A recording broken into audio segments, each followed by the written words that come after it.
Hi, everybody. Can you hear me? Hi. Yes. Yes. Nice, nice, Yes. very nice. Guten Tag. Guten Tag. Guten Tag. Hey, well, welcome to another Living the Dream experimental event.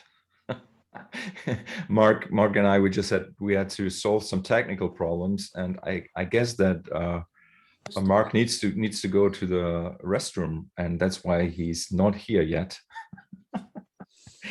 And yeah, down the hall and to the left. Yeah.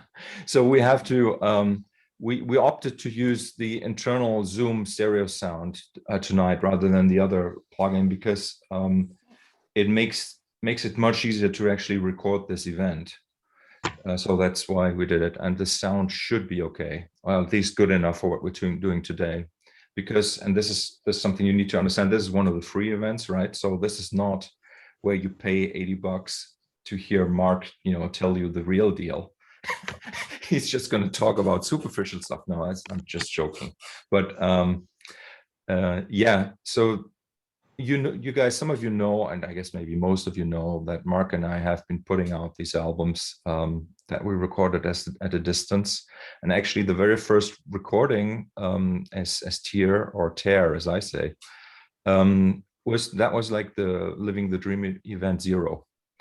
So the very beginning of this series of experiments. And so we did another recording a few weeks ago, or maybe 3, I can't even remember now. Maybe, yeah, I think it was maybe 3 weeks ago. And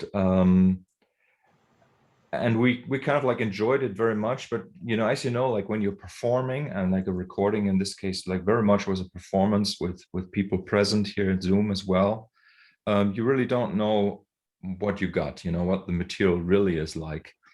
And since we have this crazy situation where things are being offset, right? Like, like stuff needs to be sent over from my side to Mark's and back from Mark's side to me. And you really don't know who is in front, who is behind. It doesn't really matter because like we just play to what we hear.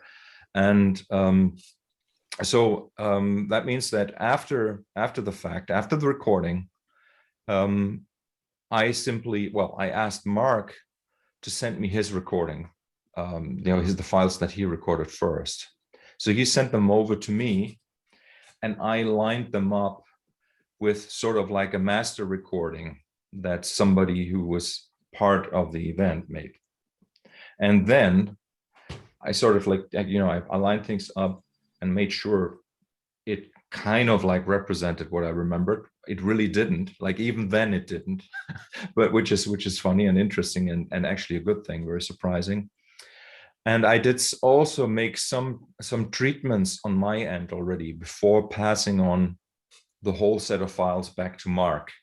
What I mean by that is that sort of like the kind of like production, or you can say like the sound sculpting that I would want to do to my files, and I couldn't do live, and I didn't want to do live actually. I did them then.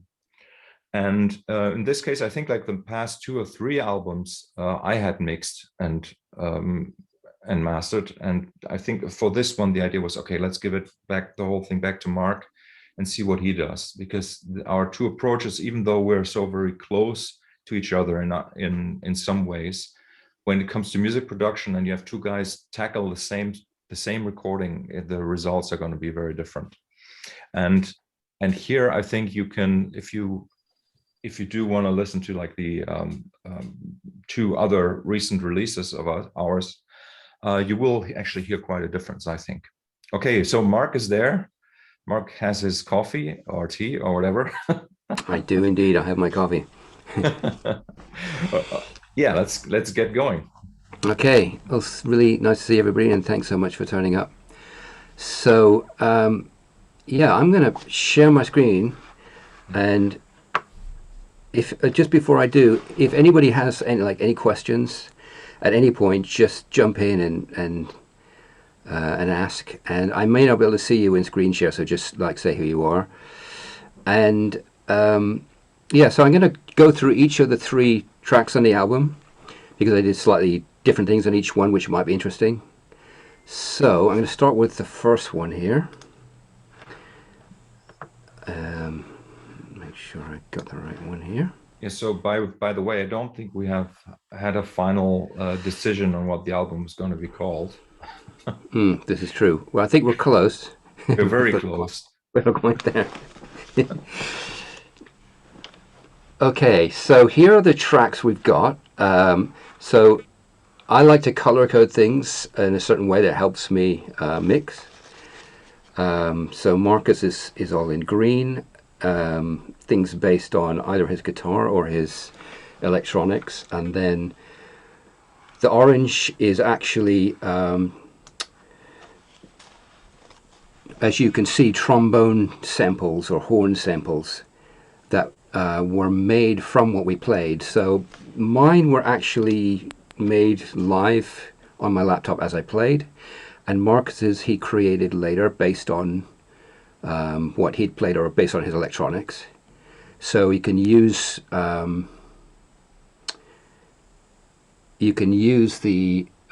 software to read the notes and create a MIDI version of it, and then you can use that to trigger whatever you want. And in this case, we decided to go with kind of horn sounds. It says trombones. Actually, mine's like it's various horns and things.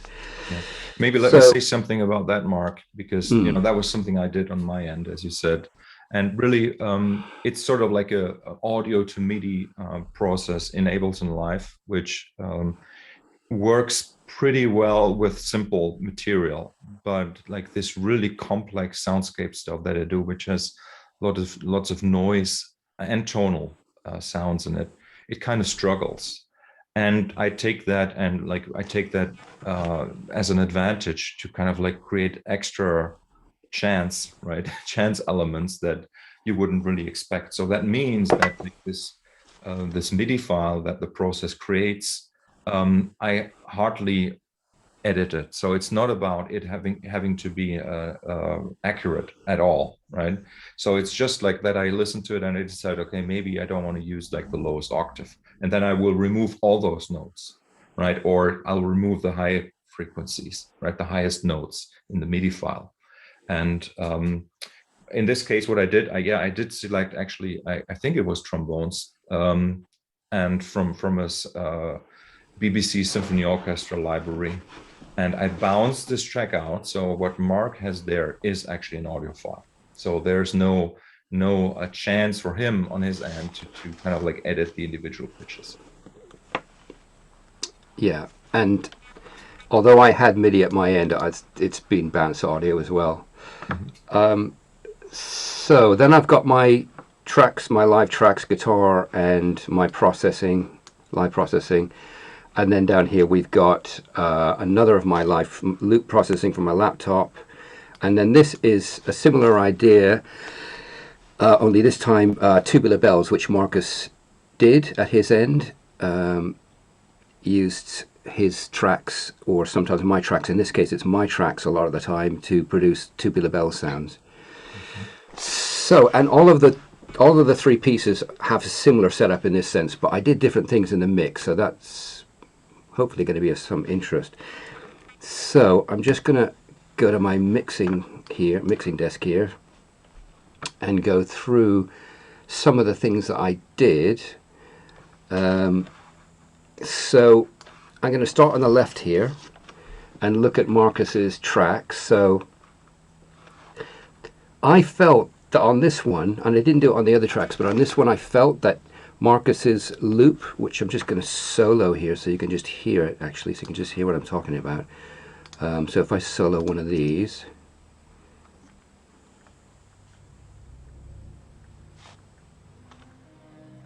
so this is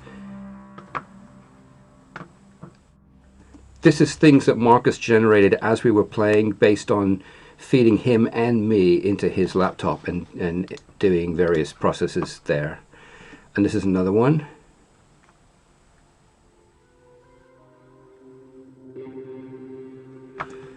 And then we've got another one here.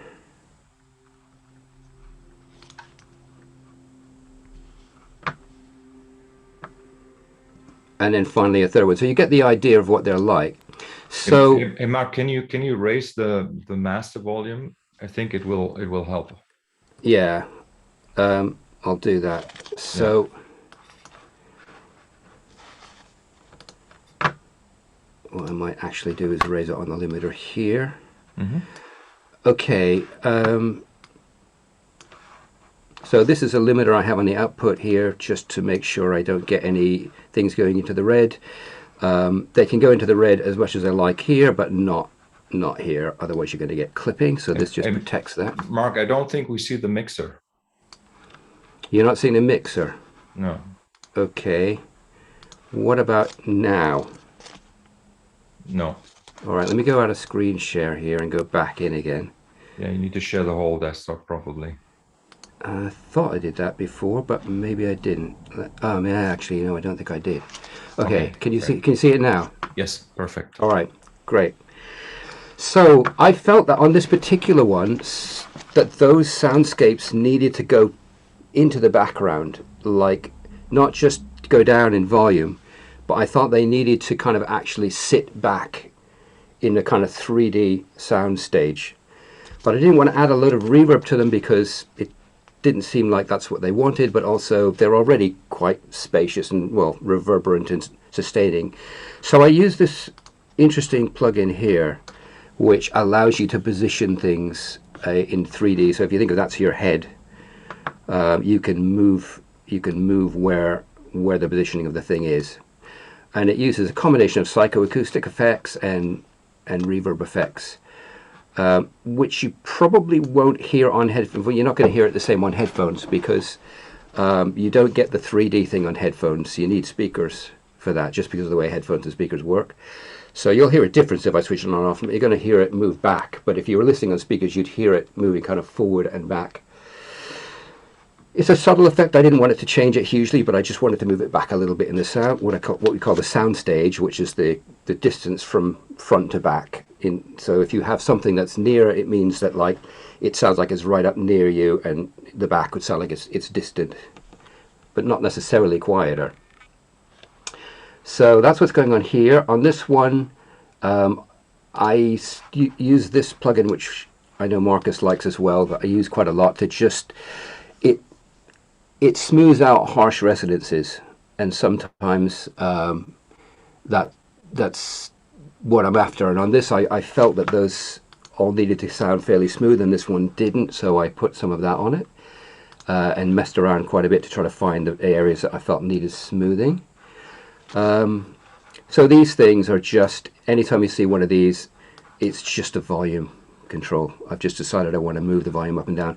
That's something I do a lot of all the time when I'm mixing, is what's called gain staging, which means I make sure that the level going into the plug-in chain is around about here. Is the right level, because a lot of plugins will react differently depending on how much you put into them. So I tend to have these things all over the place to do things like that.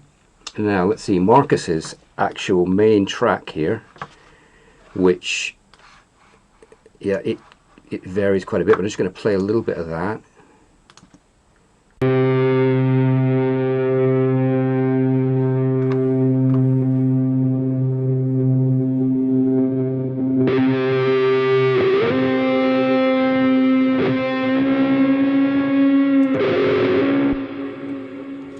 So you can hear it's got a massive reverb on it,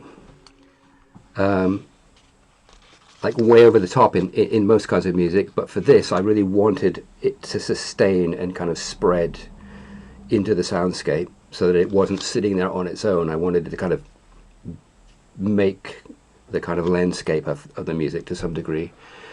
So again, I put a soothe on here because it was a little hard edged at the top, and that can be really perfect for a lot of settings. And for this, I just felt again it just needed smoothing for this. And then this is a very subtle, oh no, this is a compressor. It's an emulation of a really old compressor, and it just has a lovely kind of lush quality to it, and it kind of controls things from jumping out too much of the speakers so that they kind of stay nice and smooth. And then this is a saturation device, and it just needed to me to be a little bit thicker sounding. And so this is actually the default settings. That I often do loads of things with this, and you can do all sorts of stuff with it, but I just put it on default settings. That's what I was after. It just thickened it just a little bit. And so that's that. And then I've got here is a little bit more saturation drive, you could call it. If you don't know what saturation is, it's kind of a distortion. And this is an emulation of just a really nice distortion from a Neve preamp, and it just kind of adds a smooth kind of creaminess to the mid-range, so I put a bit of that on there. And then I put a little bit of EQ, again from a Neve emulation, right about here, because I just wanted to bring out that kind of mid-range. I wanted that to kind of come out of the mix, so you've heard that. So I'm going to bypass all of these so you can hear what they're like. I'm not going to do that with all of these, but just because this is like a lot, just so you can hear the difference before and after. So this is before.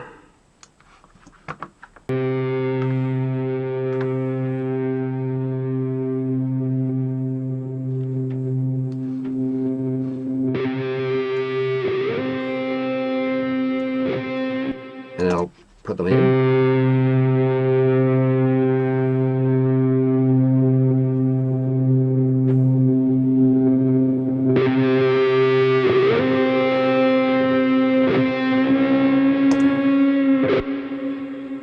So it's a little bit louder, which kind of fools your ear a little bit, and I usually am very careful about adjusting for that, but obviously I didn't here. It gets a little bit louder.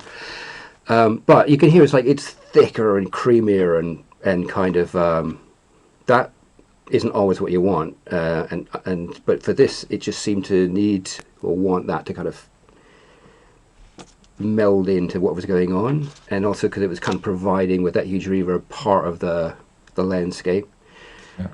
Mark, maybe let me say something about that as well. So really what I try to do, what I tend to do when I when I record signals, I try to leave them as raw as possible. I want them to be raw. I don't want to make these decisions that you're making in the mix while I play. And then, the freedom to the mix engineer, to the producer, to kind of like create that soundscape is, to me, very important. And in this case, like I want to just point out what these effects do, other than what people talk about most of the time, right? So, for example, when we're talking about recorded music, so we're not talking about something that's natural. It's not that you're in the room, say, with a double bass player, and you hear the double bass and you hear like the clicky clacky sounds and you hear the wood in the room and blah, blah, blah. So put a microphone in front of that, right? You're going to capture something that is not real, right? And in a way, like we're dealing with kind of like a similar situation here. So you get the signal, and then you, in a way, by using artificial, so you're using treatments, right? So you're limiting the dynamics. You're actually adding distortion, right, to make things sound the way that makes them sound more natural. This is sort of like it's kind of like a bizarre thing, but the double bass is a great example, because with the double bass, I don't want to say traditionally, but the double bass would get a little bit of saturation, like tape saturation, or like it would go through tubes, like in the old days, and you would actually kind of like hear a kind of like an even more artificial sound of the double bass than the microphone already gives you, right? But then in the context of like listening back, then you get the impression of the clicky clackiness, of you actually hear the overtones that make the sound of the double bass work in real life. And sort of like with electric and electronic elements that we're using here, that's it. The same is true somehow. Like we have something that is kind of like not real even, but then we try to make it realer, more real, by making it more artificial. It's kind of like very interesting. Yeah, you've hit on something really, really central to me, Markus, as well. I totally agree with everything that you're saying. Like even with acoustic instruments, I mean, a lot of it, I think, with acoustic instruments is because if you stick a mic right next to an instrument in order to pick it up and not pick up other things, it doesn't sound real because you'd never listen with your ear this far away from an acoustic bass or anything else. You are at a distance and you hear it's reverberating off everything, and it's just, you can't capture that really very easily with microphones, and most of the time it's nothing like that. So why adding saturation and so forth kind of brings some of that back, I don't know, but it does, exactly as Markus says. If you don't add any of that, you end up with something that sounds quite small and dull and flat, right? Dull. Yeah, all of that. Yeah, exactly. So and on electric instruments, it's the same thing. You can bring some life, or you can shape it. And I guess with this kind of music and in general, I'm always trying to look for something where some kind of magic happens for me. So it's like, this is something's happened here that I really, not just anything, but I kind of have an idea of what I'm heading for. And I'll mess about until I kind of find that, if I can. So that huge, great reverb sound on this, that is a combination of an echo. So I'm just going to solo this, just the echo of that.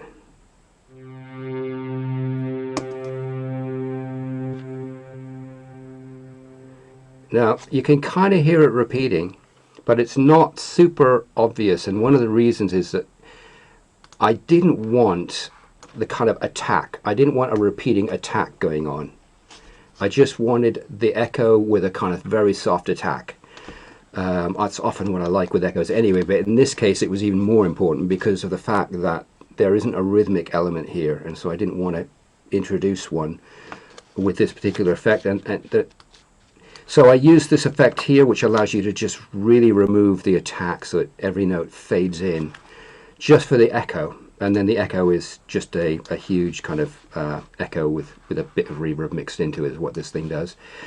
And so why echo? I mean, why not put just like a huge reverb on it? I find that echoes, they have a much purer thing to them. Like, it sustains the actual kind of note sound more than a reverb diffuses that. And if I put a huge reverb on, it would probably not, it wouldn't create that, what I was after. I wanted something that was almost like more of the original sound. And then there is a reverb as well on there, quite a huge reverb as well. Now let's see what else we've got here. This here, I think I'll show you this. It might be getting a little bit geeky, but you might find it interesting. So what this is if I go back to this screen here and I look at the automation, what this is, if you don't know what this is, it's these yellow lines represent the volume going up and down on all the different tracks. So you can see there's a lot going on here, and much more than I would normally have, because it depends on the style of music. But if it was something like jazz, I would do a lot less of this, because most of that's kind of done by the players as they play anyway. But in this case, not only did I want to kind of control the levels, but because of the fact that things weren't matched up in the way that we heard them, they were, as Markus explained, what Markus heard was a delayed version of what I played, and what I heard was a delayed version of what he played. And so we both played to delayed versions, and so there's no way you can ever find exactly where they were. And so sometimes things really just worked, and other times I thought, no, I don't like that. Maybe it clashed because what I was actually hearing at that time was something different than what was actually Markus was hearing. Or maybe it wasn't clashing, but I just thought, there's a lot here and I want to bring out certain elements. So most of that is actually what that is. Most of it is, you can see that here I've pulled the volume down completely, and here I've pulled it down in lots of little places here, because at that point I felt it needed, it didn't need that part, basically. So it was kind of like a process of going through and having a lot of raw materials and going through and choosing, listening to all the options, like what have we got here, and thinking, what do I really think is going to work here? What's going to, so it was almost quite unusual mixing for me. It was almost like producing. Yeah, it's like creating a sculpture out of a block of marble. Yeah, it's like that. And really, that's actually exactly how I approach these recording sessions. Like, okay, nothing is, I mean, this is funny, nothing is set in stone. We're creating this big chunk of marble, right? And then, like, you know, whoever produces the recording makes the decisions what's going to get used and what's not going to get used. Yeah, exactly. So, and you can see here, like, this is one of my tracks that I just decided to pretty much, well, in fact, I didn't use any of it. I just decided, no, I don't think that works. But it's not that it didn't work. I didn't feel like it added anything that I wanted to hear. So, yeah, the geeky bit is that there are places like here where I wanted the trombones to just go out for a second, and I didn't want the sound of them just cutting out. So what I did was, right at that point that it cuts out, I fed that horn into a reverb and echo, so that when it cuts out, I'll just solo it here.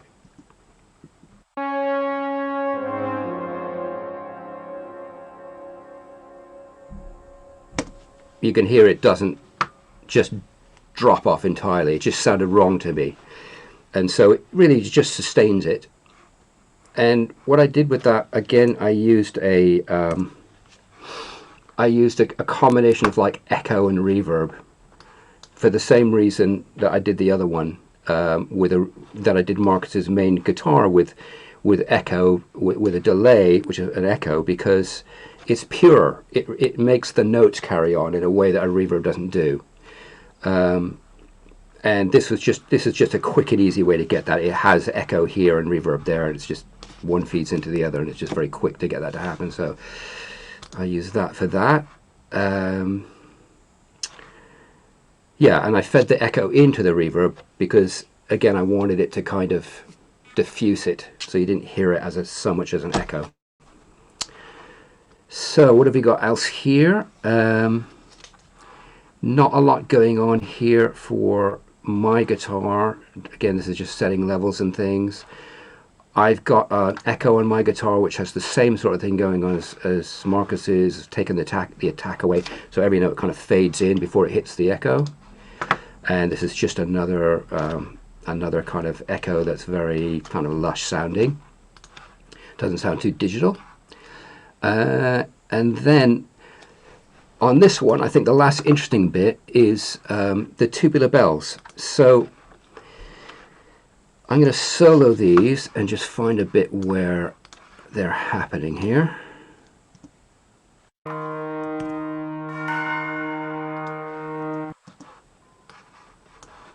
So I really liked these tubular bells, but I thought they weren't cutting through the mix enough with all the stuff that was going on. So what I did was fairly radical with it. I cut away everything apart from the kind of mid-range upwards, because I felt that was just, you weren't hearing that anyway. And so it's just adding in mud that wasn't necessary. And then here, this is what's called a transient designer. It allows you to increase the attack proportion of something, or reduce that, and reduce and increase the sustained proportion of a sound. It's often used for drums and things, to give drums more of an attack, but in this case I used it on the bells to give them more of an attack, because I'll play it without that and you can hear the difference.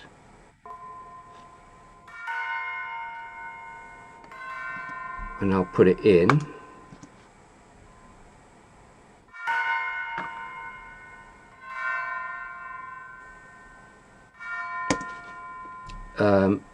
So you can hear more of the hammer. Yeah, exactly. Mm-hmm. Because they weren't cutting through. I wanted to hear that hammer coming through the mix, because I thought that they're really, really something about them really, really worked for me. And every time I try them, I'm just not hearing them enough. I really wanted to hear them without making them too loud. So after adding that, I found they were jumping about a lot. So I use this, which is a limiter, which just kind of stops it getting past a certain level, so that the really loud notes just wouldn't get louder. So that just kind of evens it out. And this is just a... I use a lot of things like this. This is an emulation of a bunch of transformers. And it's like a type of saturation. There's lots of different kinds of saturations. And I use that sort of thing a lot. It's really, really subtle. And you turn it off and on, and sometimes you can hardly notice the difference. But in a whole mix, when you're doing that with lots of things, it makes a huge difference between things sounding kind of flatter and more digital and things sounding more lush and open. And it actually, I find these kind of things actually help your ear separate things out from each other in a mix. And they do loads of like nice things, but quite subtle things. You can actually use them to move things forward and back in the soundstage as well, I find. So that's there. It's quite a subtle effect, but it just gave them a nice something. Yeah, and so I panned that way over to the side, because what this was doing is it was coming from my guitar. I'd played something on the guitar, and then I'd looped, as you can see here, I'd looped my guitar. So I played it here, and then I pressed a looper, and it just then looped. And so that's kind of going on throughout, and the bells were triggered by the loop. And I thought, well, I want to hear both those things, so I have them both playing back, and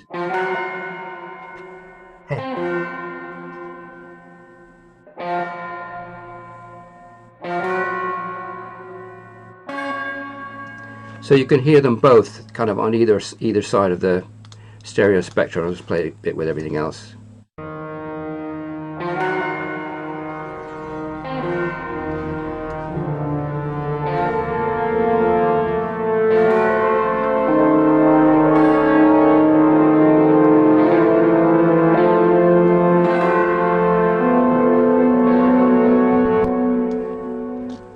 Okay, that's slamming pretty hard into the limiter, so you're probably losing a bit of the attack on those bells. But anyway, you get the idea. So that's this one. Now I'm going to just take a little break, and if there's any questions anyone has, and then I'm going to show you another one, which one of the other tracks, which has some other interesting things. At least I find them interesting things going on in there. So maybe what's important, Mark, is that this first track is like how long? Let's have a look. It is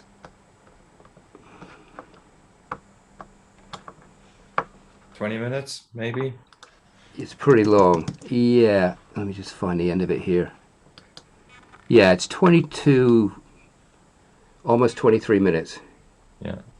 And it's very much like a contemporary classical orchestral piece, or you could say it's like a small ensemble piece, but who knows, right? Who knows how big or small it really is. And it has this really, really eerie, kind of like, unlike the recording sessions, which was, like I said, which was full on, which was that full block of marble that, people who were there were hearing. And actually, I can later give you a link. I have a video online of the recording session, but it's not listed, but I can give you the link. Anyway, so this is kind of like much sparser than what it sounded like to us when we played. And it has, this piece has a lot of sections. Right. And as Mark kind of like pointed out by showing you the automation, you can see there's a lot of change in structure and in textures, and it really tells this long story, and almost has like this, I say story, but it's more of a journey, right? It's and like this, there's nobody's really telling a story, but you go on the journey and you find your story as you travel. Right? It's a little bit like that. And turns out that like at least 2 of the 3 tracks have that flavor. The third one being a little bit different, and Mark is going to get to that as well. But you see, it's like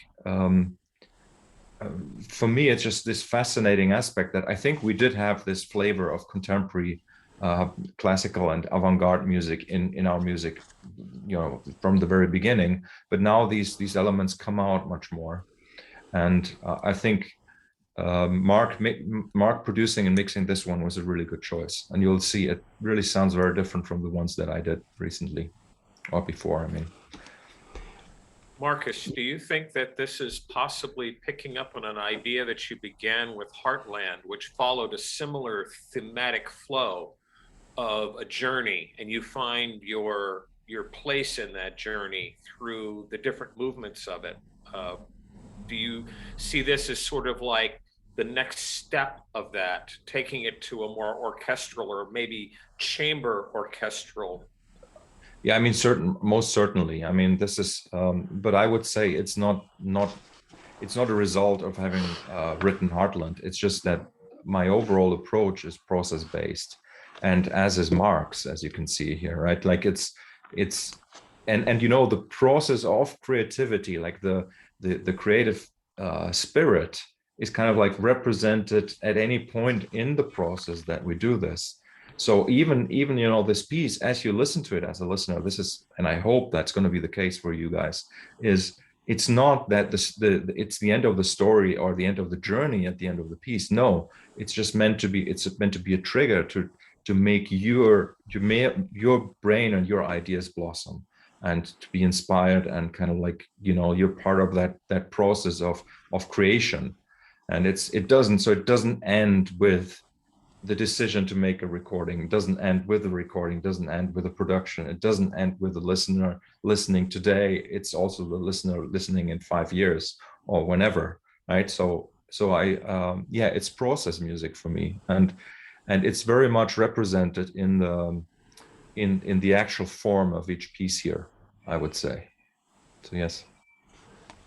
I have a question about how much time would you say you spend creating the music as opposed to editing or mixing the music? That's a good question. I think with this one, we spent about an hour and a half creating this, something like that, playing because it was live, and mixing it. I'm trying to think how long it took me. About a week. It was just about a week. About a week, but it's not like I worked on it 8 hours a day for a week or anything like that. I'm trying to think how long I really spent on each one. I probably spent a couple of hours, maybe 3 hours, something like that, to get the basic thing there. And then I went back and fine-tuned stuff, which took longer. So yeah, it's kind of hard to say how long it really took for each piece. I didn't really keep track of it. and like with Markus, sorry? I was just going to say, so maybe about a 4-to-1 ratio? Yeah, probably. I'm guessing something roughly like that. I mean, like Markus, I'm often like working on more than one thing at a time. So I'll work on this, and then I'll jump to working on something else, and something else in a week. I'm working on a bunch of different things, so it's hard to keep track of exactly how long I spend on each thing. It's just what I'm like anyway. My brain, I like to jump around between things all the time. Yeah. I'm assuming when you're recording that if you're recording live, you're streaming at a different type of quality and compression. And I'm assuming also when you're recording, that's a much higher level of digital quality. So I was curious whether that accounted for any difference when you both go back and hear it and listen to it, because you're reacting with a different type of digital compression when you're recording. Yeah, I think it's possible there could be a difference. I mean, the sound quality we were using was quite good, but everything was also being mixed live just as we were doing it. And yeah, I think with this kind of music as well, even if a sort of medium quality MP3, when you've got lots of tracks all mixing, it probably does make a difference. I think with everything, the more, if you listen to one thing on its own, there's a slight change in quality, but when you put that over lots and lots of tracks, it adds up to a much bigger difference, more noticeable difference. So let's have a look at the second one. I'll I'm going to share my screen again here. Can everybody see my screen all right? I thought that Jerry's question was very, very interesting, because I'm now starting to think if the sound quality actually plays any role for me at that moment. Probably doesn't so much, because it's a little bit, like I said, it's processed music. So it's just, you just go with what's there, right? Like there's no, there's no questioning, there's no, it couldn't be better now. So that's what we deal with, and that's what we respond to. And I think it's more about the relationship between me and Mark than, it's the quality of the relationship, not the quality of the sound, right? And I really, that's what I think is really happening. Yeah, I think you're right, Marcus. That's where it's all really happening, is in that connection and that that artistic area. Yeah. So this is the second piece. Double check it is, yeah. And similarly, you can see there's loads of automation where I've decided to pull out bits and change the level of, here I'm writing the volume up and down for various bits. And if we look at what's going on in the mixing, you can see the mixing desk here all right? Yeah. Okay.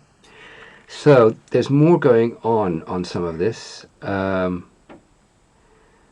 So on this one, Marcus suggested, after I did the initial mix, that it could have a really low version of one of his soundscapes, like an octave down or like really down below. It's kind of a low bed below it. And I thought that was a really good idea. So that's what I've done here. So this is this channel here is being fed by this, which is one of Marcus's loops. If I solo that, just to make sure we're here somewhere where it's playing.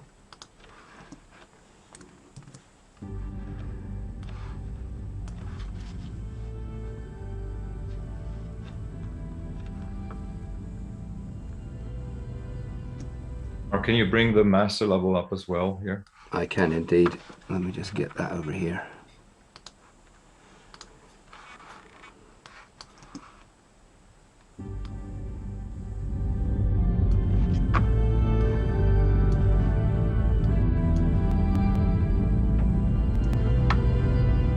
So that's Marcus's live laptop. And then this is the process version.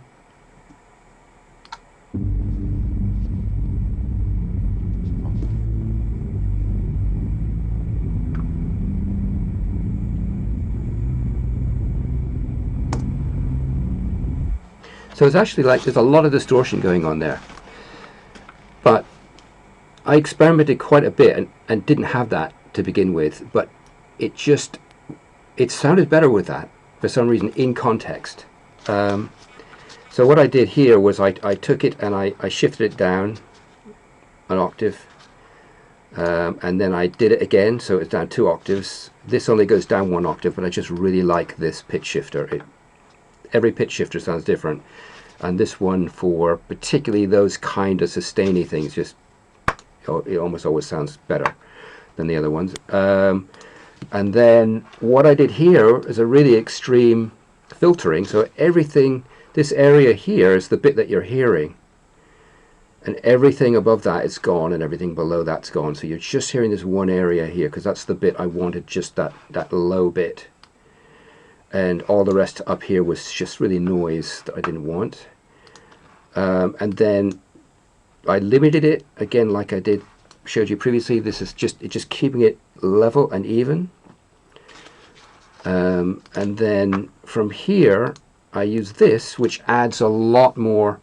It re-synthesizes the low end. So it takes the low end information and then it kind of synthesizes it again an octave below, so you get even more low going on. And then I wanted to limit that again, and this is probably where most of the distortion is probably coming from this, because when you have really low sounds and you limit them, it tends to follow the waveform, the limiter, and it creates a lot of distortion. But again, like I said, I thought it sounded better with it. And then there was too much lows, so I cut some of them away. And that's another interesting thing, is that adding extra lows and then cutting them away sounds really different than not adding them, because it just affects everything else. So, and then another final limiter, which again, these limiters are what's responsible for that crunchy kind of distortion, but I just liked the sound of it. That's the thing about limiters, is you have to be very careful with them on the low end, because when you get really low frequencies, the actual waveform is slow enough that the limiter starts to follow that, and then it's moving so quickly that it creates a distortion. But anyway, it sounded good. That's what I was after. And then what have we got here? We've got Markus's. So Mark, yes. in a way, this explanation just was really a great example of how you and I approach mixing in general. Even though this is kind of like like we destroy something, right, to create something new, but basically what that is, we kind of synthesize, you use that word as well, and integrate the signals to become one sound. So it's not so much about separation. It's not so much about making things like sit separately in the same room. It's not like somebody sitting on the easy chair, or somebody sitting on the on a stool somewhere, and it's kind of like you want everybody to be on the same surface somehow, even though some may be sitting higher, or others may be sitting lower. And sort of this idea that you can use a treatment, you can take one signal that's already there, and you can mangle it and turn it into something that is just like something completely different, and you mix that in, even if it's like ever so quiet, it sort of creates that glue that we need in order for these things to connect, the other elements to connect. And in a way, it's the same with the saturation. Like saturation does the same. It kind of like gives a sound a surface so that another sound can sort of like interlock with it, right? That's also because sometimes we use buses or groups where you're sending the same tracks into a compressor or a saturation device, so that these two signals then actually physically, digitally in the computer, start interacting with each other. And that's sort of like really one of the main tricks of mixing. And nowadays we can do that digitally in the computer. Before we had digital technology, the mixing board was doing that automatically, because you had crosstalk between channels. Like each channel had sort of like a slightly different sound to it, and everything was like you had both. You had like kind of like separation, because nothing was ever the same, but at the same time you had these surfaces that made signals connect with each other. That's also why in the 90s, and maybe up until like maybe 10 years ago or so, it was much harder to mix digitally, because you just couldn't get that glue without doing like treatments like what Mark was doing here right now. So you create extra material that you mix in at quiet levels, and it sort of brings everything together, kind of creates a frame for the other parts to sit in. Yeah, it's a really good explanation there, I thought, Markus, and it touches on a couple of different things that I think are key. What I really liked is the way you talked about the saturation and other things. It kind of creates, like you said, like a texture. I think that's a really good way of kind of describing what it does, and the textures of things. Adding more of an interesting texture does help them just fit together and separate, depending on what you're doing. I mean, you can use saturation to glue things, and you can use it to separate them. And I think it just depends on how the textures work with each other. Mm-hmm. So everything else here is pretty much the same as what was going on in the previous one. See if there's anything other different going on here. The only other thing I think is on my guitar, I am doing a bit more. I've got some added saturation, even though my guitar, like Markus's, has plenty of distortion on it already. Here I felt it wanted some saturation just in a certain area, and so this is a little over 1 kilohertz, and that's the kind of like the mids, and I didn't want to kind of bring those out hugely, but I just wanted to change the texture of them basically.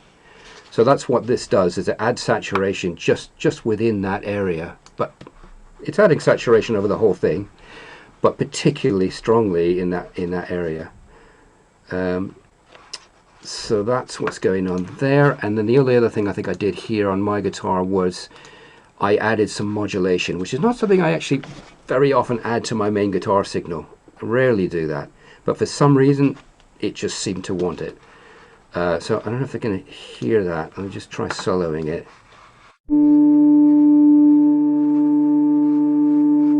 All right, it looks like I'm bringing that in at a certain point, so let's see where that's going in. Or maybe it's always possible that I didn't actually use that and that I've just got it there but it didn't get used. But oh no, it is there. Mm-hmm. So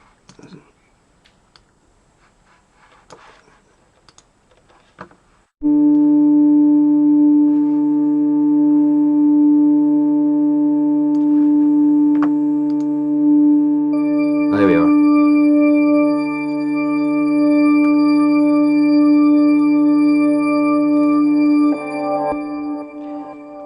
Yeah, so actually it's more than modulation. It looks like somebody else has just arrived. Shall I let them in? Yeah, Jerry is back. Yeah. Oh, okay. This is actually adding an octave up plus modulating that. And I think I was actually after modulation to begin with, and then I was messing through. This is a new plugin that's just come out that's really cool. It does all kinds of cool stuff. And the guy that makes these particular ones is a really nice guy. He's made really good plugins.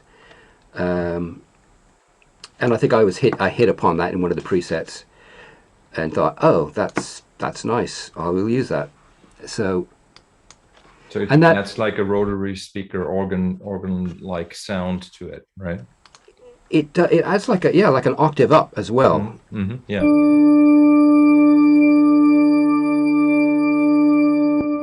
And I think that's what gives it that organy sound. Mm-hmm. And I mean that's an interesting thing, is that is this process of discovery as well as sculpting. And for me, I'm generally speaking, I know what I want when I'm mixing, and it's a matter of sculpting things to get that. But I'm also really, really open to anything that might happen along the way by accident that sounds good, because that's where a lot of the interesting stuff happens. And so on my way to trying to get to something, if I hit upon something by accident that sounds good, I might just go with that and forget the idea I had, unless I'm really sure that's what I wanted, in which case I'll probably go both directions and then decide later which one I try one and then try the other. Because those kind of accidents, I think, are still creation, because you're deciding you like that as opposed to you don't like that accident. And that's just as important as having an idea and thinking, I'm going to try to get to that. Sometimes something happens by accident. You think, oh, that's something special about that. I really like that, and you go with that. It's the same thing, really. So yeah, I try to keep really open to that. But I also have to have a direction, because if I don't, and like it's all chance and experiment, like let's see what happens if I try this and this, I mean, I can get lost. So that's my creative process seems to work best that way, is I go for an idea and then be prepared to kind of get sidetracked or change direction if something comes along in the middle of that's interesting. So that's this. I was thinking it needs something a bit lush, it needs something a bit watery sounding, but then I hit upon this, which is something else really than what I was looking for, and I thought, that's even better. So that's that for this one. Now I think I'm just going to jump straight over. Mark, yes. Well, I'm late, but can you show us what you have on the buses? Oh yeah, sure. Let me just go back. Yeah.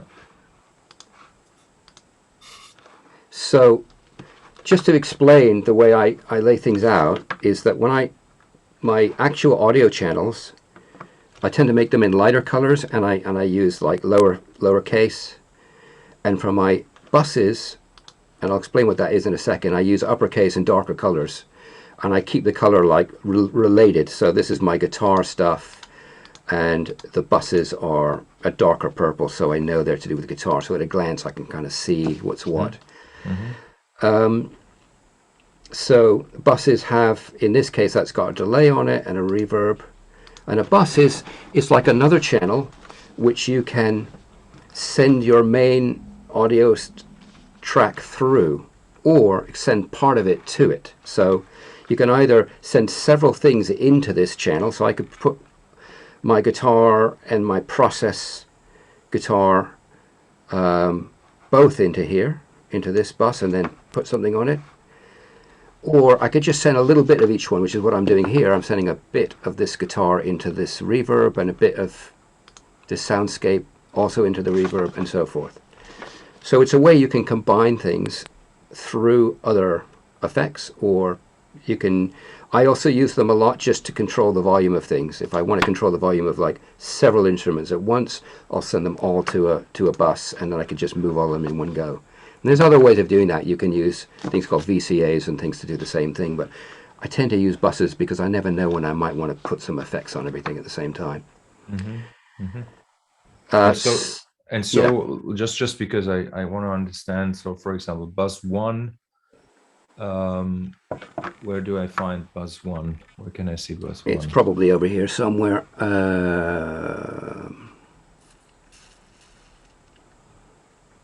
Oh yeah, okay, I see the name. Oh yeah, it's here. There on top. Okay, I see. Yeah. And what is M7? Is that a reverb? That is a reverb, and it's a Bricasti M7, which is a really nice modern digital reverb, and this is a sampling of it, but it's a special one. It's not. You can sample reverbs and things by doing what's called an impulse response. You send a signal through it, and you capture that signal, and you I won't explain the technical details of it, but you can basically capture the sound of the reverb. And this is different because it has many captures over time, so it gets a far more detailed picture of the original sound. And you can also change the controls, and as you change them, it plays back a different capture of it, as if you'd really changed it. So it's sampled, like each one has like hundreds of samples of the thing. So it's a really close to the point where the company Bricasti actually have kind of officially sanctioned this as a good representation of their hardware. And the reason that they didn't say you can't use this is because you don't get access to all the controls on the Bricasti. You get some. So if you had the money, you'd buy one. I can't afford to buy one. They're really expensive. But basically, this actually has all the controls I need most of the time. So yeah, it's just a beautiful sounding reverb. I think it's overall the best sounding digital reverb that's been made so far in terms of realism. It doesn't mean it's the best sounding for everything, because there's lots of older reverbs that sound great for other things. But for realism, it's just stupendous. It gets out of the way of things. It doesn't sound like you've put a reverb on things. You just get a space happening. Or at least you can do that with it really well. And it's not the only one that does that well, but it's one of the really good ones. This is actually another good one I find is also really, really good for that. So that's that. Actually, while we're on reverbs, here's another really great one by that same person that made that modulation. And this is actually really awesomely great also in a different way. It's really cool because you can drag these around and it actually changes. Well, if you drag this one, it actually changes the algorithm of the reverb as you move it. So you've almost got like an infinite number of different algorithms. And you can just move it until it's doing what you want it to do. And within, that it's got several kind of starting points, which are all not just starting points, but quite different from each other. And within those, you've got huge variation, and then you can do the same thing with its tonal characteristics not just adding an EQ to it, but actually how the reflections change tonally within the reverb. This is the most deep reverb in terms of what you can change I've ever come across. And it can sound very real. It can also sound like really otherworldly. It's a fabulous one. As you can see, I'm a bit crazy about reverbs. So maybe before you close this, can we have a look at the arrangement of the piece? Just look at the... Can you maybe zoom out a little bit so we can see that? Yeah, so I'm going to just get rid of the automation here. So actually you need the automation really to see the arrangement, because that's what's making the arrangement. So you can see there are areas where I've pulled things down. Sometimes, you know, for a whole area of the piece. And it's the same thing. It was just a matter of, do I feel like this is adding something, or do I feel like it's not adding something? And actually, it's basically what it was. Yeah. And everybody can see that, like at the bottom again, there's the tubular bells track, and there's probably also the horns and our trombones in here. So kind of like that's also something that, even though we already had some sort of continuity because the pieces were recorded in the same session, like actually in 1.5 hours, but you can do stuff like this where you have pieces that you recorded over a period of time, and then you start working on them, you know, for an album, let's say. You sort of like apply almost like, I mean, this is not a good word, but almost like a template, where you're kind of like using the same sounds, the same approach to kind of pull everything together so that it becomes an album, right? It's sort of like the traditional approach is not to mix each piece individually, not referencing the other tracks. Like we're already thinking about the collection of the pieces, which may be a little bit old-fashioned, right? But but we are, yeah. Yeah, absolutely. So that's one of the reasons that I used similar effects chains from the past piece to this piece, because I wanted that continuity, as Markus said. And I think I'm just going to play a little bit of this.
So this actually was like more of a tonal, almost tonal section there.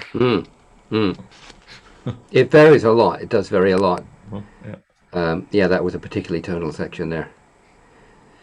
So yeah, just in case you're wondering, you should probably work, but with my guitar here, it doesn't have any volume rides on it, but it does, because this is feeding into this bus here, and that's where I've done all my volume rides.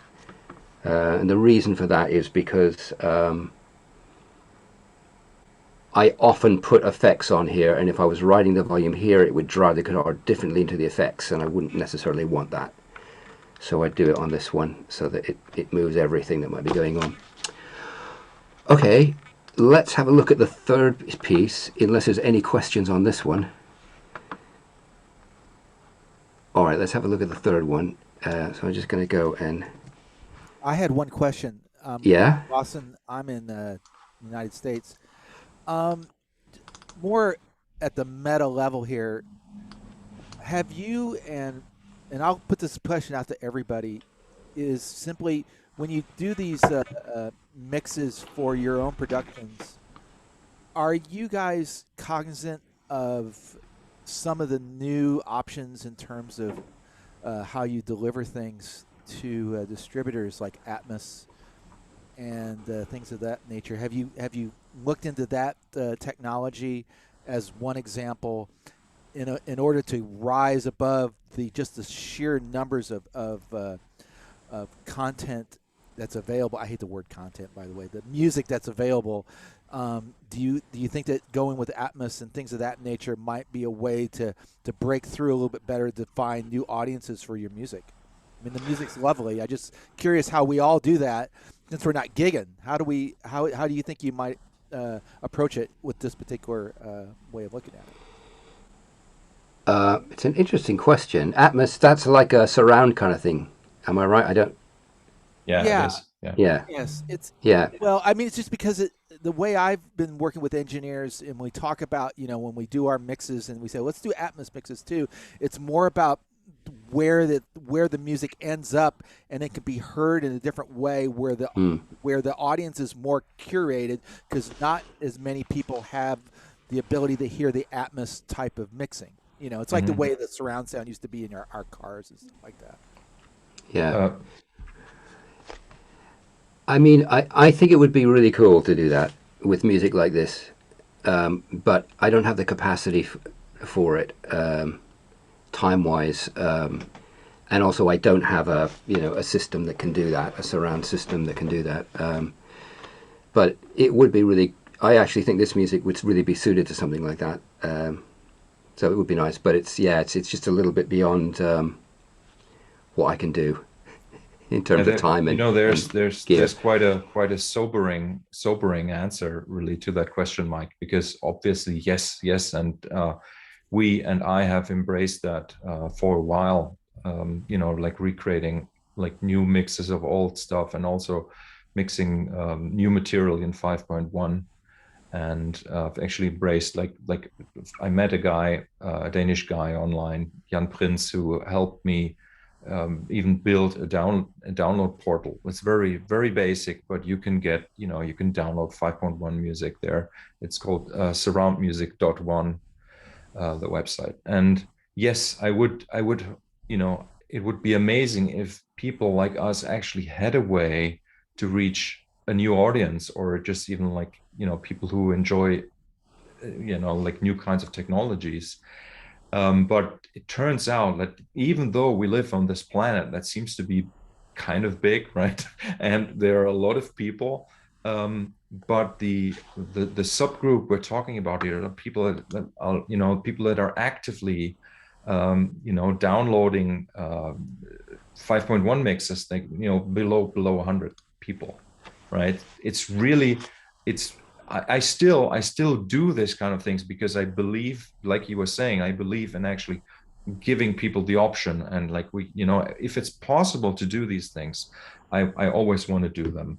But so far I don't see any effect in finding new people, really. I have to admit, like, and I guess the answer would be, and this is kind of like the sobering part, if the music would become secondary, say as a soundtrack to a film, right, where we would have like an Atmos mix, and it would actually, the film would play in real theaters with a real system, big system, people may go, oh, what's this, amazing, and they would kind of like buy the soundtrack, the way it used to be like in the 90s, right, where there were a lot of soundtrack albums that were even hits, right? And so I think like I wouldn't mind if something like that would happen to us. It would certainly help. So yeah, I'm open, and I'm always trying to be, like I had a friend who actually offered to mix music for me in Atmos, and it's such a different concept, though. It's kind of like, it's really interesting. It kind of like, and I'm not a specialist for it, but it kind of like takes away the idea of channels somehow, and you create what is called objects. So like you have like these sonic objects that then can kind of like move in the space. So it's a different kind of thinking. And yeah, I really hope that at some point we'll be so successful that we can have the whole tier catalog, you know, mixed in Atmos. That would be awesome. It would, yeah. Thank you. Yeah, you're welcome. All right, so let's have a quick look at this last one then.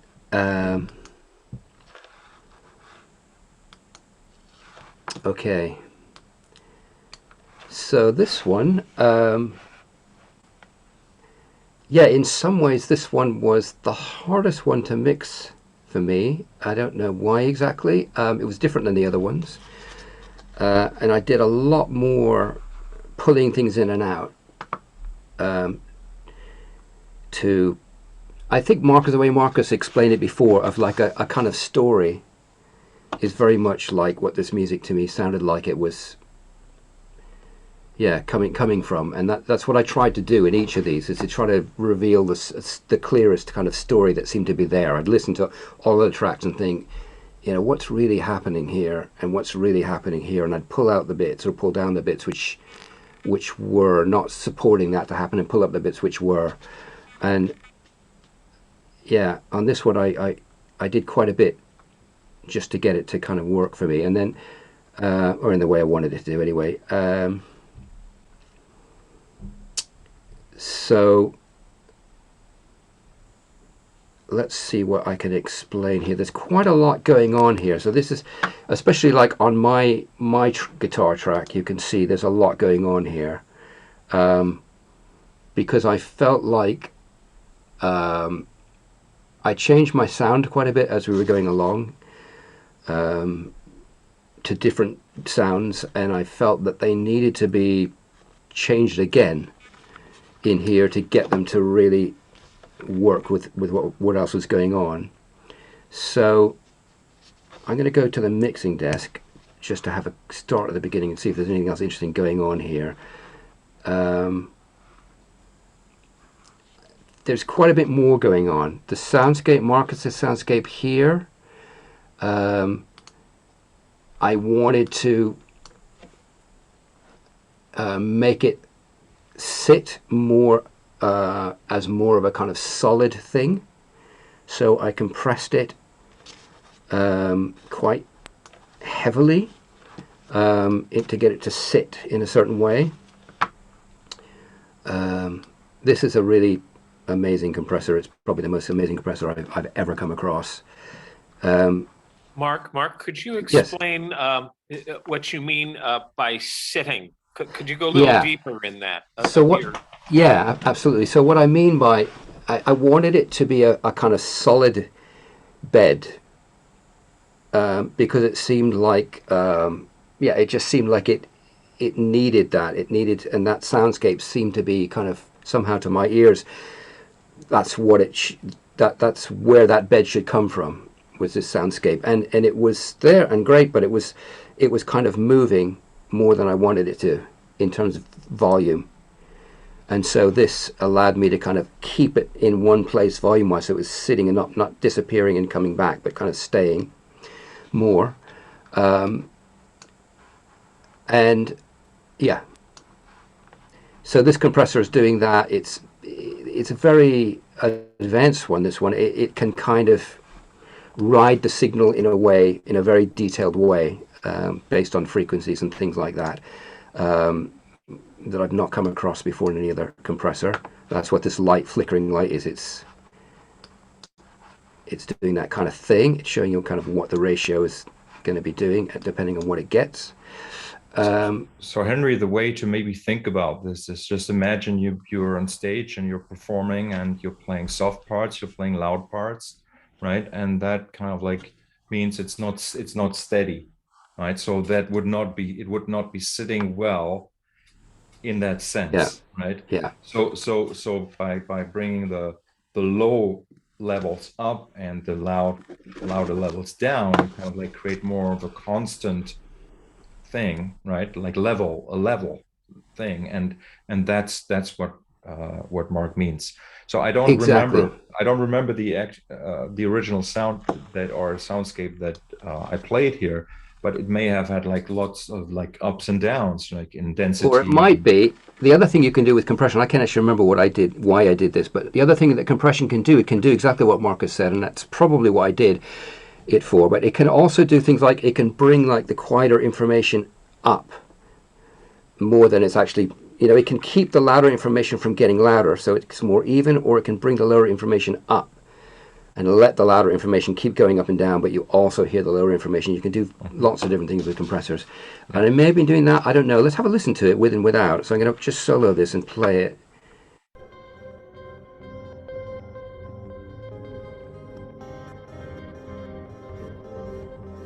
And I'll play it without that compressor.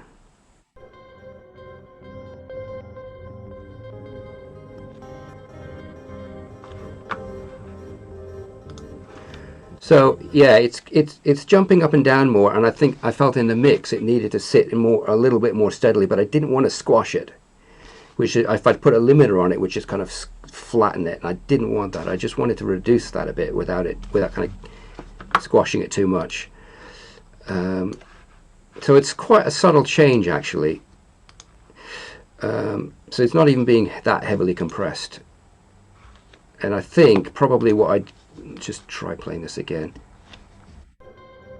Yeah.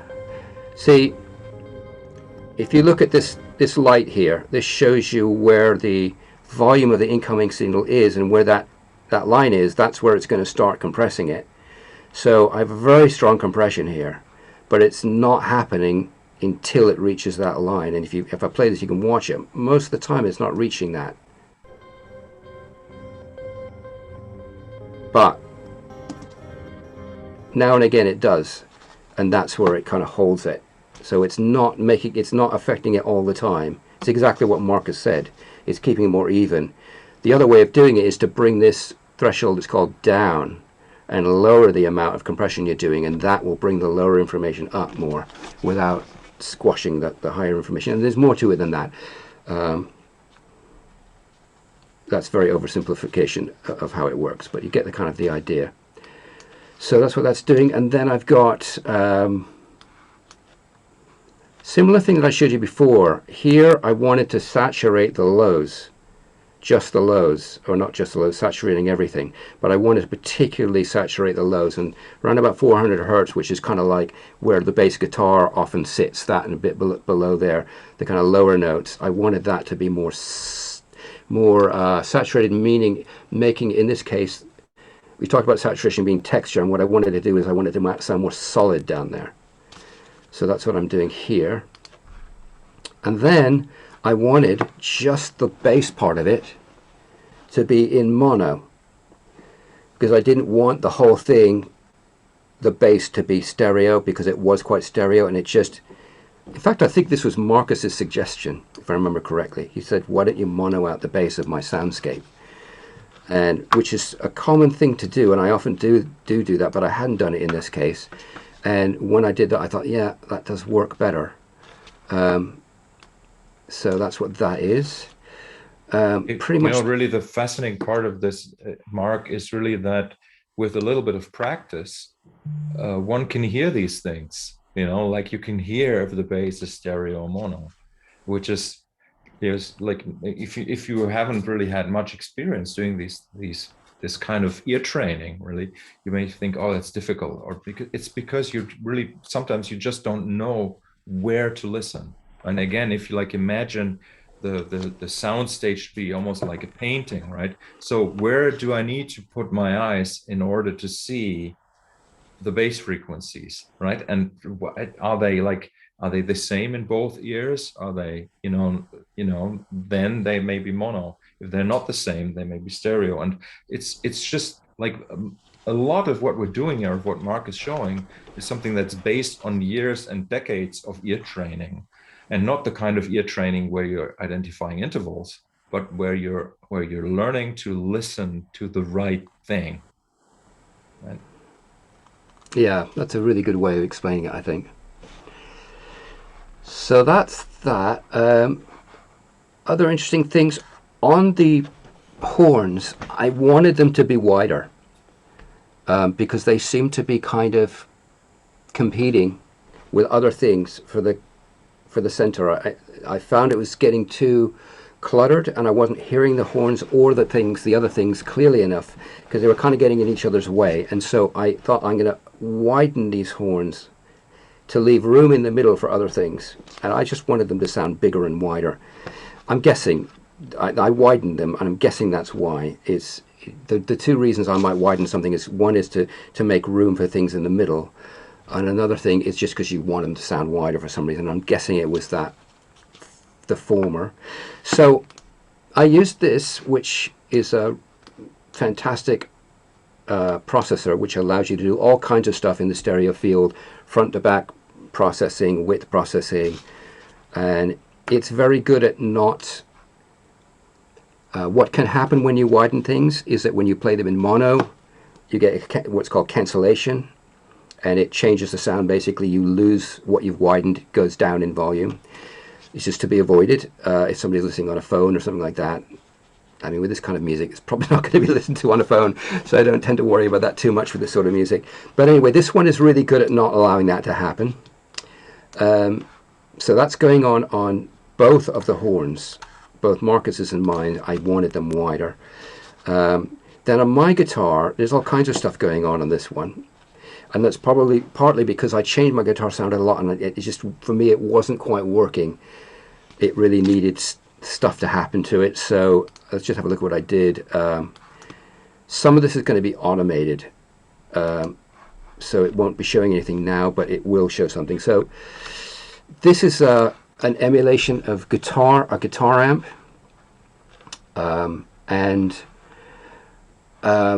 there's lots of guitar amp emulations, and what it is it sounds just like you've put it through a guitar amp with the speaker and the mic and everything. This is head and shoulders for me the best I've ever come across in terms of sounding like an actual real guitar amp, mic'd up. They never sound quite real to me, although I use them all the time. This one actually sounds like that's just what it really sounds like. For the first time, it's like, wow. I was just completely blown away when I heard it, because I've got most of the other ones that are around. So this is great. So I've got that one, and then I've got another one of those. So I've got two of them, but they're not happening at the same time. So one goes on at one point, and the other goes on at the other point, and they've got different settings basically. And I'll show you how that works in a minute. And then I've got this, which is a distortion box. It's like a guitar pedal emulation. And then finally on this I've got a compressor. It's an emulation of it's not an emulation of a hardware piece, but it's got that sound to it, very much so. Okay, so I'm just going to go back now to the main screen to just show you how some of this stuff is happening. So if I go to my guitar track, you can see that all this extra automation isn't volume, it's other stuff happening. So at this point here, I think I'm just going to open this up so you can see some of these things. At this point here, this is the kind of stuff that often goes on. At this point here, what I was doing is I was playing a note and letting it sustain as a kind of bass note, and then playing higher notes against it, and which was fine, but I found that bass note was just like way too loud for me. I wanted it less loud. So I'll play it without this, and you could hear that bit. I'll solo it.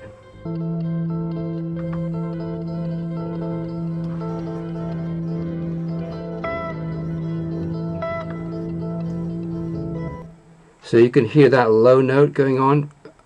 There's some higher notes that I'm playing, and then there's a lower note as well.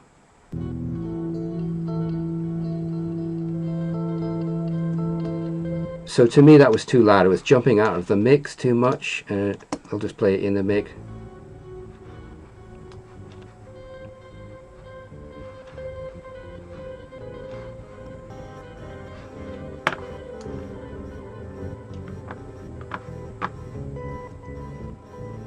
Yeah, I can't even hear it now in the mix. But it was bothering me at the time. it must be that that I did that and thought, I really don't like that. I got to pull that note down. So I did, and then ended up changing other things to the point where it became an irrelevance. But I think it's an interesting point, because the kind of thing you end up doing, like, and I'll show you what happens here, is that I found that note, and I used this equalizer to just pull that note down at that point. So I'm going to drag this along. You can see what happens. It's not there, and then it's there, and that's what this automation is doing. It's pulling those two down. Now, why two? Because the fundamental of that note was here, but even when I pulled that down, I was still hearing the note, because I was hearing the next in a harmonic series from a note, because notes have a harmonic series. If you play one note, it's got that same note again, an octave up, and then a fifth, and then a third, and so forth. You get this series of any note that you play, of other notes that are quieter but are there. And the next one up in the series is loud enough that I was still hearing it. So I had to find that and pull that down as well. So anyway, it turned out to be an irrelevance, but nonetheless, kind of interesting, I think, the kind of stuff you get up to when you think, oh, I've got to deal with that. So that's that. But what you do here for sure is here, at this point, that first amp, if you look at that little blue light there, that is when it switches on. And at this point, as I drag this along here, you see that light goes on and it goes off here, because at that point I wanted it to change the guitar sound. Mm-hmm. So if I solo the guitar out here and just turn the thing off completely, you can hear.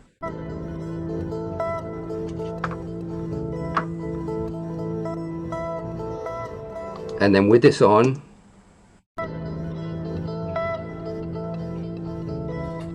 it's pretty subtle.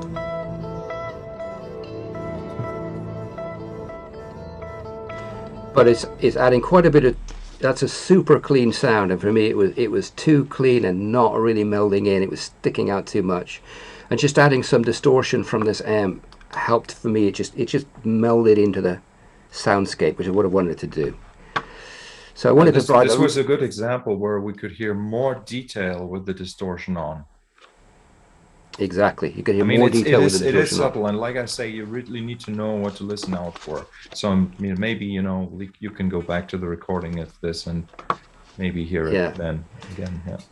I think that's another interesting thing about mixing, is that a lot of mixing is quite subtle. I mean, you do some extreme moves sometimes, but an awful lot of it's really subtle stuff. But lots and lots of subtle things make a huge difference when you put them all together. And there's a kind of old adage in mixing of like, lots of little changes are better than one big change. So even if I'm adding some equalization, like changing the tone or some compression, and it needs quite a bit of a change, rather than doing it all with one equalizer or all with one compressor, I'll probably use two, in one going into the next one, rather than one, because at both not working as hard, and you tend to get like a better result from that. And sometimes a very subtle change that listening to it on its own doesn't make a huge difference, but in the context of the mix, it just sits better. It just has an atmosphere. It has a lot of, for me, it's working with kind of how does it feel?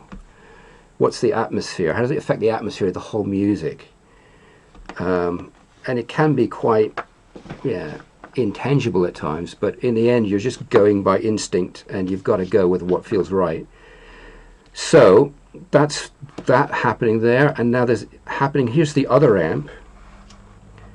So here I think this is going to be more noticeable, this one. So without it, I've got this.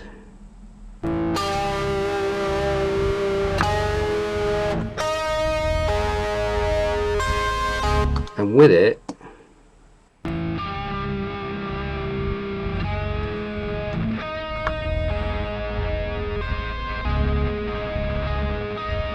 so it's way more distorted, but it also it's just got more of a kind of speakery sound to it. It's softer at the same time as being more distorted, and that took some of the brightness down. It sounded to me, it took the brightness way down, but still you had a lot of detail in it. Yeah, it did take the brightness down, absolutely, and and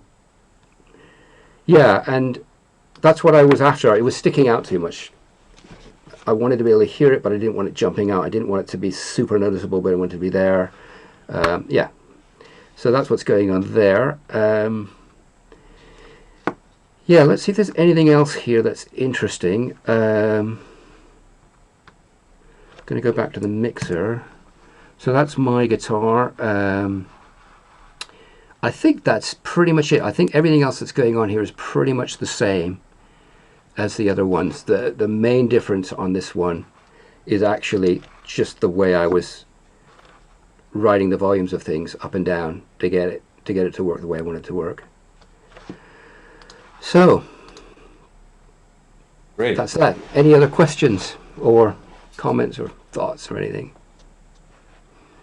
Well, you said that this was the hardest track for you to mix. I was curious how long it took you to actually create what we listen to today. Yeah, this one definitely took longer than the other ones. I couldn't get it right in a way that I liked it, which I think is probably because the first two have more in common with each other, and I'd gotten into that mindset of mixing those kind of things, and I approached this one in a similar way, which was a mistake because it wasn't really the same kind of a piece. And so I was kind of trying to do it like that and thinking, this isn't really working. And so I thought, okay, just clear your head and just think of it differently. And so I kind of, that's how I made progress with it. Yeah. Yeah, there was a little more to the production process after you mixing the tracks. Like this was really interesting, like because something happened that I don't think I've ever done before. Like Mark sent me the mixes and I had this idea, I can EQ them. I can make them better just by making like small changes to some frequencies. And I did that. And it was like a very much an intuitive thing. So I just dragged them into Ableton Live, and I said, okay, like here, and then I was just pulling out some mid frequencies here and there, and basically just like one setting for each track, and bounced that out, send it back to Mark, and Mark mastered the pieces.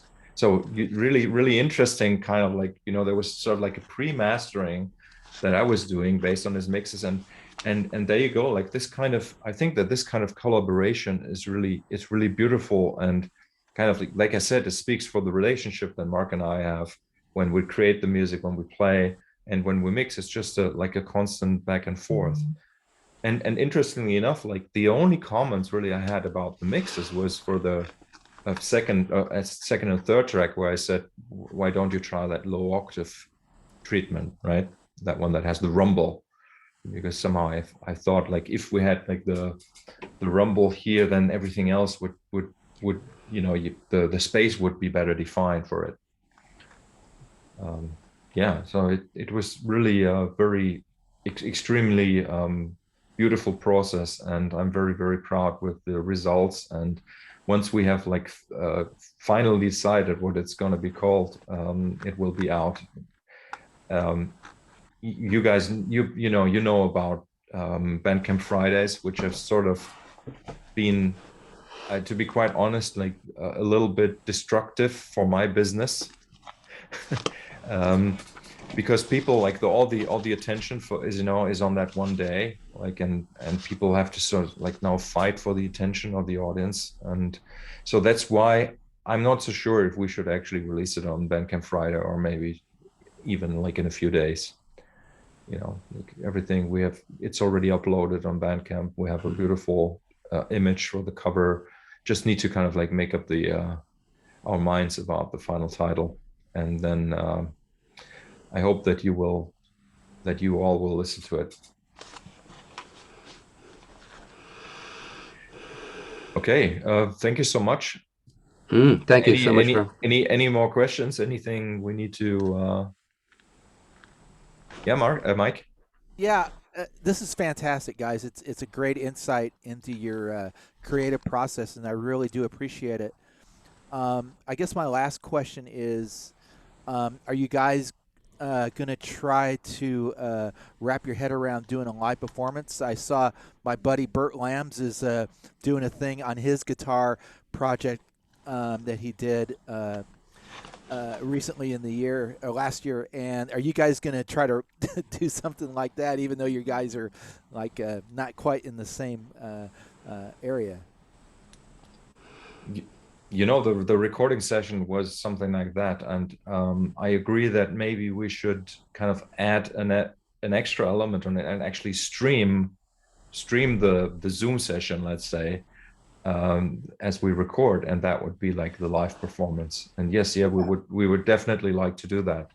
And like having, you know, just mentioned Bandcamp, Bandcamp has this option now to offer streaming concerts, and you know, Bernhard Wüstheinich and I, we already tried to do one. It worked very well, and we have just announced another one for Bernhard, and I will do a solo one in a couple months as well.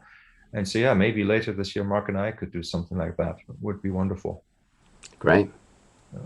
Here you go, Mark. You just got another gig. Thanks very much, guys. I love it. Marcus, thank you. Yeah.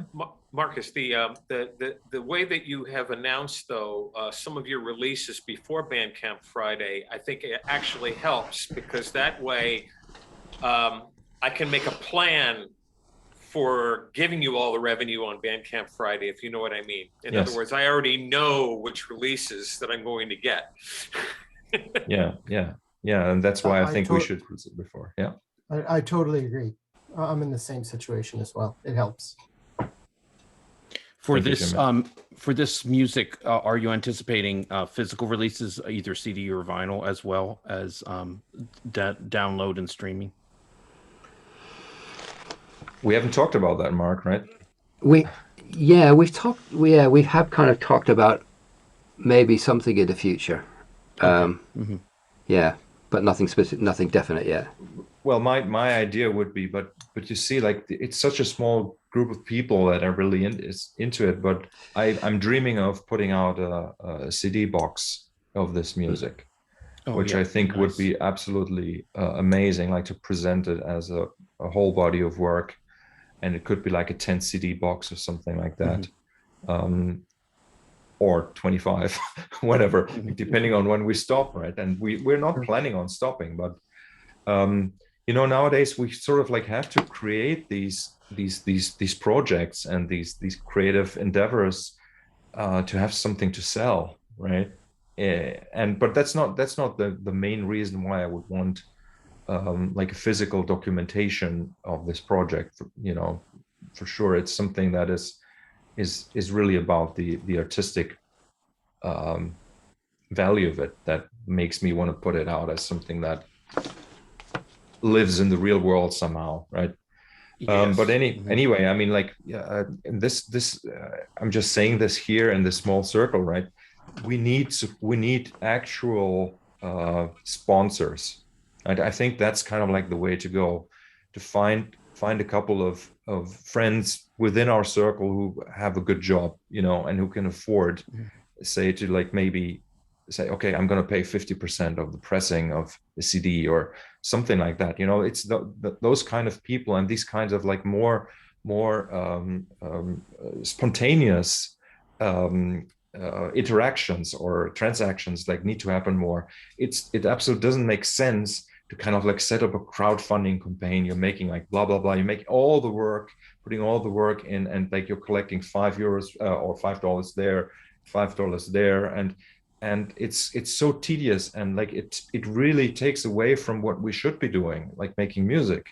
And we become like administration. It's so horrible with what I'm doing. You have no idea, really. Just all the, you know, making list. Like when I write an invoice, for example, like takes me 15 minutes to write an invoice, because I have to like do the bookkeeping at the same time and stuff like that. And I don't really see the merit in adding even more overhead by having another few crowdfunding campaigns. So that's why I think that the future would be to really kind of like team up with those guys who can afford it, right? And there's like this channel in which they can donate. And what I would like to ensure is that people know what they're donating for. So it's very clear that, I don't know, if JP says, okay, here is €500, like he is executive producer like on that album. Like it says, like there's his name, and he knows, okay, I gave this kind of money. That's why Markus was able to produce this 300 copies of the CD, for example, right? And kind of like this is sort of like the way I think we're going. And if Mark and I really do something like a box set, we'll have to count on that kind of contribution, and then also some sort of pre-order phase, obviously. But we already know how many people we reach, right? So we already know that purely by sales, we'll probably not able to finance it, right? Depending on what price tag we put on it. But and so then it's all very complicated and difficult at this time. And you know, I'm grateful that we guys are even like, you know, come together here to talk about these things. You know, from the outside, like there's so much beauty and so much mystique and magic about making music, that it, like, you know, I used that word before, it can be quite sobering, even like looking a little bit behind the scenes and realizing how hard it is. And you know, that's, but on the other hand, it's amazing that Mark and I, that we do these things. Right? It's just, I find it really is kind of like what keeps me alive creatively. And from a listener's perspective, I'm really happy that both of you are doing this as well as your other projects, because the music is so unique and so moving to me that it goes beyond what, you know, what you normally would hear. And so that I'm just grateful that there is, you know, an outlet for this. Yeah. Okay.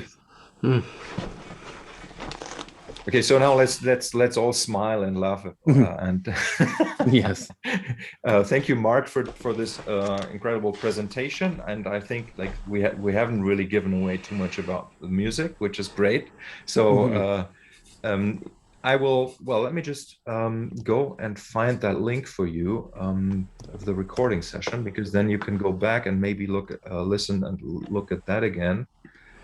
And what I think is going to be interesting if you do watch that is how different it sounds from the actual record mix thing. It sounds a lot. It's good. It's interesting. I mean, it's good in a different way, I think, but it is really different. Partly because you're hearing a different matching up timing wise of things, but also obviously a different mix too. Yeah. Would you be emailing that to us? No, I will be sending it in the chat right now. okay. Oh, okay. I'd better grab it before you. Yeah. So I'm just copy and pasting it, and here it is to everyone. It's a YouTube link, and you can access the video there. And wait a minute. Ooh. Yeah, and Okay, once the album is out, we will probably make both this video of tonight's presentation and the actual recording available on YouTube, on my YouTube, and you know, you have like the holy trinity of. You have the album, you have the recording, and you have the mixing. And okay, so thank you very much, and I'll keep you all posted about more events, and yeah, see you soon. Thanks to everybody for this was great. It's great to see you. Thanks, Sean. Thanks, Take care, guys. everybody. Thank you. Thank you. Take care. Bye. Bye.